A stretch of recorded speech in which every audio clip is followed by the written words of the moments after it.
This is Akashvani, the news read by Abhishek Mukhopadhyay.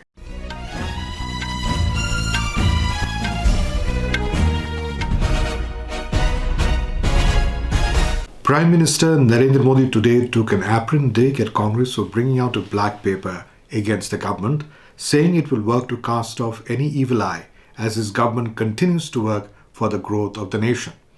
Speaking in Rajya Sabha during the farewell of several retiring members, Mr. Modi stressed that in the last 10 years, the country has progressed in every field. Mr. Modi lauded former Prime Minister Dr. Manmohan Singh, who is also retiring from the House today, saying his contribution has been immense. He added that the way Dr. Manmohan Singh guided the House and the country will always be remembered. He also praised the former Prime Minister for coming to vote in Rajya Sabha on a wheelchair to help strengthen democracy. Leader of the opposition of the House, Mallikarjun Kharge, said bills should not be passed in a hurry and there should be a thorough discussion on them. He stated that healthy discussions and debates are necessary for a democracy.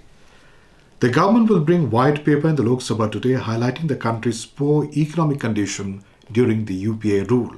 Talking to reporters outside Parliament, Union Minister Arjun Ram Meghwal said the economic situation that Congress has put the country in 2014 needs to be mentioned. He said white paper was part of the interim budget presented by Union Finance Minister Nirmala Sitharaman earlier this month. Meanwhile, Congress has come up with a black paper against the government. Releasing the document in New Delhi, party president Mallikarjun Kharge alleged that the current government doesn't talk about main issues like unemployment in the country. He alleged that discrimination has been done by the centre with non-BJP states like Kerala, Karnataka and Telangana. Soon the customers will be able to complete the digital payments using various new alternative authentication mechanisms over and above SMS-based one-time password OTP. RBI Governor Shaktikanta Das said that it has proposed to adopt a principle-based framework for authentication of digital payment transactions.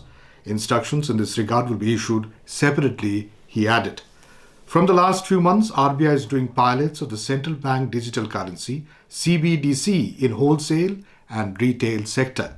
It has now proposed using CBDC for various benefits provided by government agencies. RBI has also proposed to introduce an offline functionality in CBDC for enabling transactions in areas with poor or limited internet connectivity.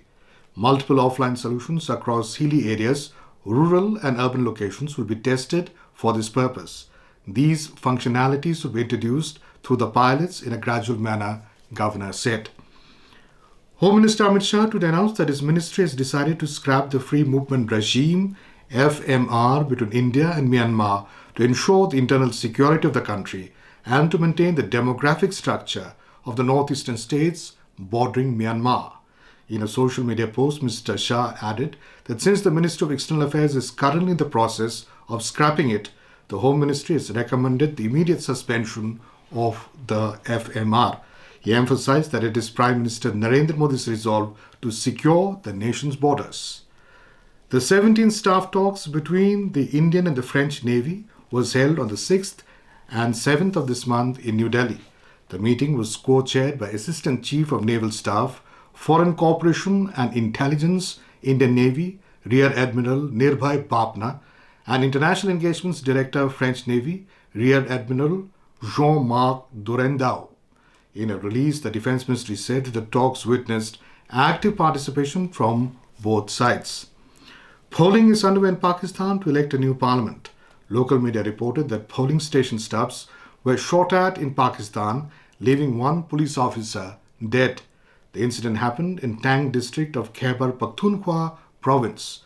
Pakistan suspended mobile phone services across the nation today, citing the need to preserve order amidst anticipated unrest surrounding the contentious polls. India will face Bangladesh in the final of the Four Nations South Asian Football Federation's SAF Under-19 Women's Championship 2024 in Dhaka today. The match will start at 6 p.m. local time. And that is the end of this news bulletin.